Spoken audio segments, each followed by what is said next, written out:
Welcome to My Long Island TV. From Manhasset to Montauk, we have traveled our communities to bring you the following events. I'm your host, Waldo Cabrera. My Long Island TV starts now.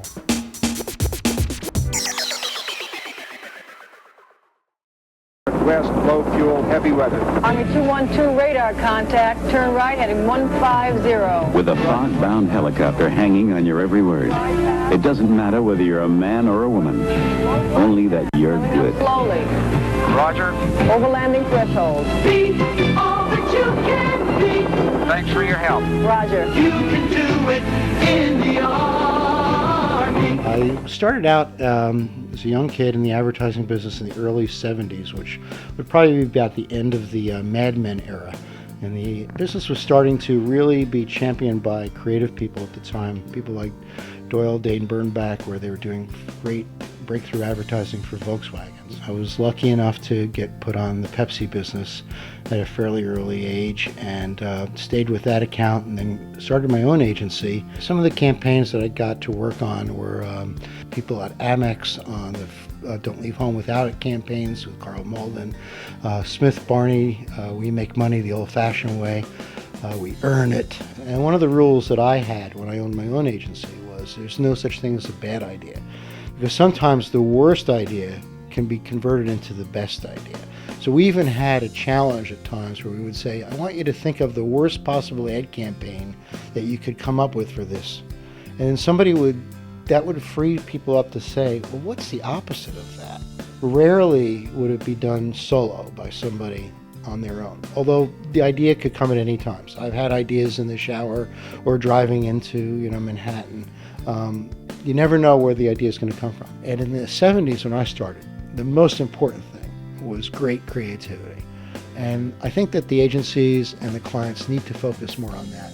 The ads that people remember today are the ones that are the cleverest, the people that make you laugh, that make you cry, that make you say, I want to be involved with that product or service because they made me feel good. And I think that's lacking in too much stuff today. It's not gone totally, but it's not as much as it used to be.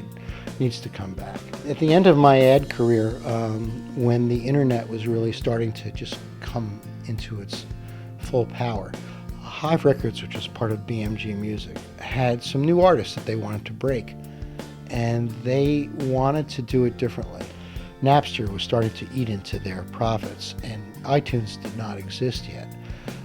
So the typical way to break new artists was to promote their tours and to try to get them on radio or get them on MTV.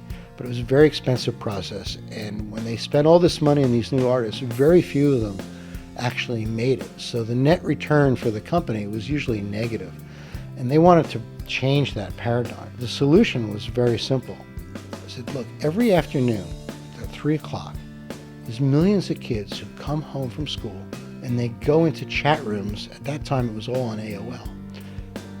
Set up tables at malls and said, how would you like to get 200 free CDs? And all you have to do is every day for a few weeks, go home and send these little sound clips to your friends through email and talk about it in the chat rooms and post these sound clips of this music. And since you really like it, we're not asking you to do anything that you would normally do. We're just encouraging you to do it. In order to show our thanks, we'll give you 200 free CDs. The kids started going into the record stores. The artist was Britney Spears. Oh, baby, how was I supposed to know? And it ended up selling 20 million records. MTV got word of it, said, we want this girl on. So she was on MTV every day, all the time when she first broke. And now it's gotten to be so common that every record is done through Buzz, but the kids have discounted it because they know that it's all, really a marketing campaign. The most important value is that you have to be honest with each other. If you don't have a rapport with the client where they're telling you exactly what they want, what they expect, and you don't honor that, then you don't have a relationship. So if you're having trouble with something, you got to just tell them right away. And in anything, from movies to TVs to books to advertising, what counts is the story. If you don't have a great story, you have nothing of interest to people. You may think that it's important that you have only the lowest price point, but people want sometimes a little bit more than that.